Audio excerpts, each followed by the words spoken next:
Hey Darren, you know anything about Shin Megami Tensei? You want me to be honest? No. Well, yes, but no. I'm a bit of a nerd, and I know Persona, but not so much as the base setting or games.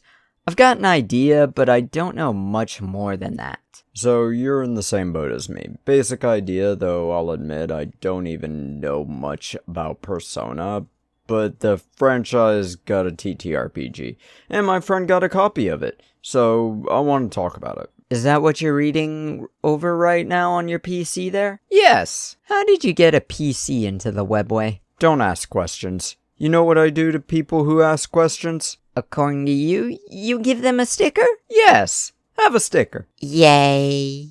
Now, let's look over this game. Shin Megami Tensei is a setting originally on the Famicom in 1987 called Digital Devil Story Megami Tensei. Tensei? Whatever. Which isn't the same as Shin Megami Tensei, but is the base. From 1992 on the Super Famicom, but that first game is both something different and the third game in the Megami Tensei series. So, this game is as old as 37 if we count from DDS, but 32 if we go from the first Shin Megami Tensei. But this TTRPG is based off the game Shin Megami Tensei 3 Nocturne, which released in 2003. Although this book actually does bring up that the series hasn't received a direct sequel for some time, but that's not actually right, given this book came out after SMT5 Vengeance, which released this year. Although it might be a remake for all I know, who knows. But as I said, this game is based off 3 Nocturne, which, when brought up, we'll simply call Nocturne. My friend who gave me this PDF copy of this game gave me a rundown of the games. So let's talk about that real quick. The game's story goes like this.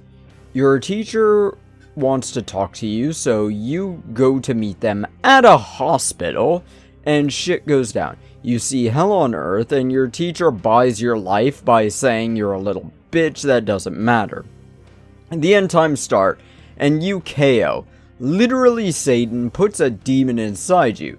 Satan then gives you a job to kill some of his employees and become more powerful. You then need to kill God because for some reason God wants to have total control over life and destiny of every human on earth, despite the one rule God gave himself was to never take away a human's free will, after needing to do that for the angels.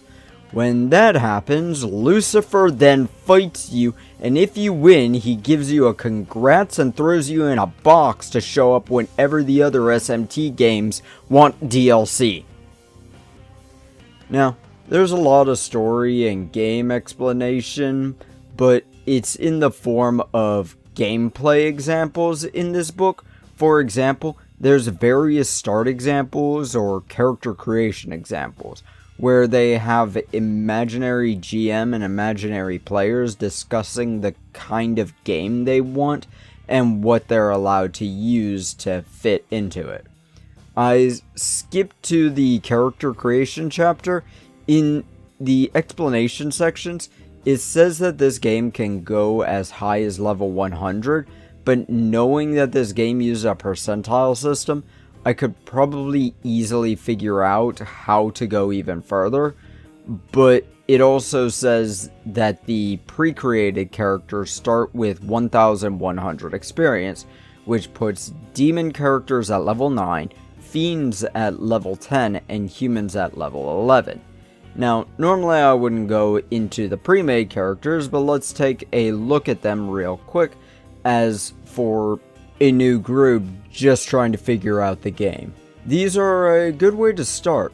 There's 3 classes, 2 of one and 3 of the other 2. 3 fiends each at level 10, 3 demons each at level 9, and 2 humans each at level 11, which points out to y'all that the cost to play a human is 0, the cost to play a fiend is 100, and the cost to play a demon is 200, while each level is 100 points. Now, I looked over that later and realized that might not be how it works.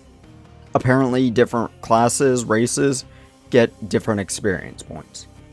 Now, unfortunately, while looking over these pre-mades, I realized something very important. I have absolutely no idea what any of this means except for experience level, HP, MP, and resistances. So, that was a bad idea, but I'm glad I did it anyway. Seriously, these things have the same block, but 3 different things written into them.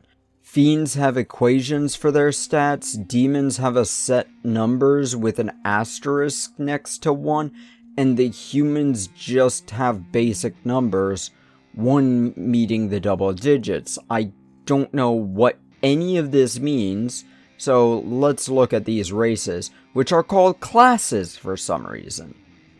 7 steps to making a character, excluding step 0, which just recommendations from the game master.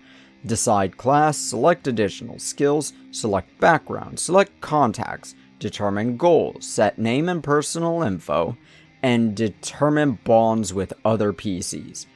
Now, step 0, 6, and 7 will obviously be skipping, but just from what I've looked at with this book, and know about this game so far, this is just basic setup.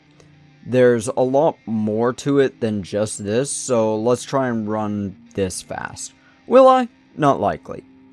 Each class has some starting stats, starting equipment, starting HP and MP, along with skills and abilities.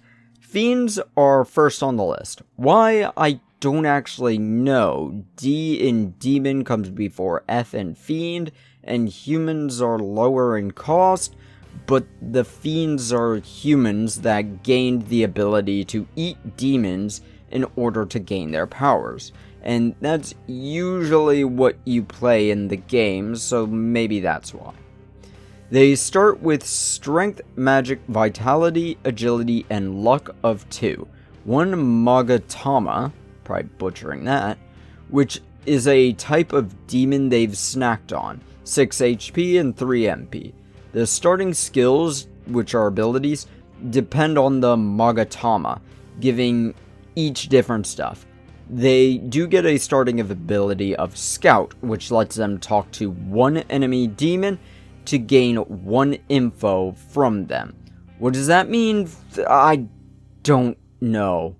Now, I could talk about the Magatama, but this video is getting near the end, and it's a whole fucking chart to talk about these things, so I'll just put it on screen here and let you take a look. Go ahead.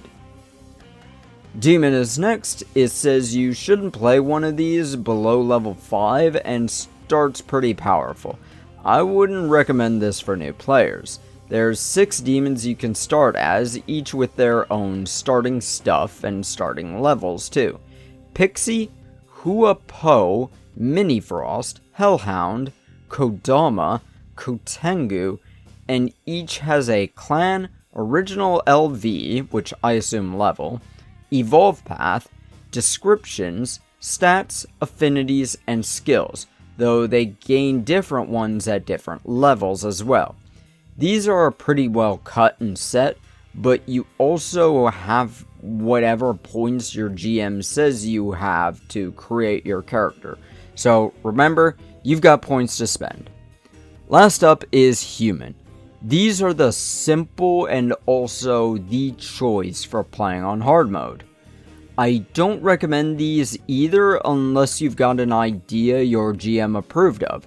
They start with HP multiplier of 4, MP multiplier of 2, and the skills Lucky Find, allowing them to make a check to find items using luck when combat ends, Luck Smiles once per scenario, they can nullify the effects of an attack on themselves, and Scout, which is the same as the Fiend's Scout ability.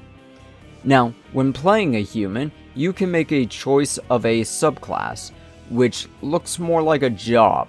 Potential, which is a normal dude. Reporter, which is a fucking liar. Brawler, which is probably your dad after a few beers. Swordsman, which is what you think you are. Soldier, which is what you should have become. Maiden, which is a psyker. Sorcerer, which is a cultist. Or mannequin, which is apparently a robot in fake flesh meant to do a job? Why are Terminators in this thing? Each of these enhance stats slightly, give them items, and give you skills at certain levels. As a human, you can also use the Great Equalizer, Occult 45. You also gain levels faster, needing about 80% of the same experience to gain levels that the other classes need. At some point in the game, you can choose to become one of the other classes but lose all human abilities, if you do so, including the power of gun. But if you stay human, you get no light affinity and can't act in an Exorcist film. But we'll have to keep going on this game next week because we've only scratched the surface of this. Woo! Japanese RPGs. I don't understand them. Shove off.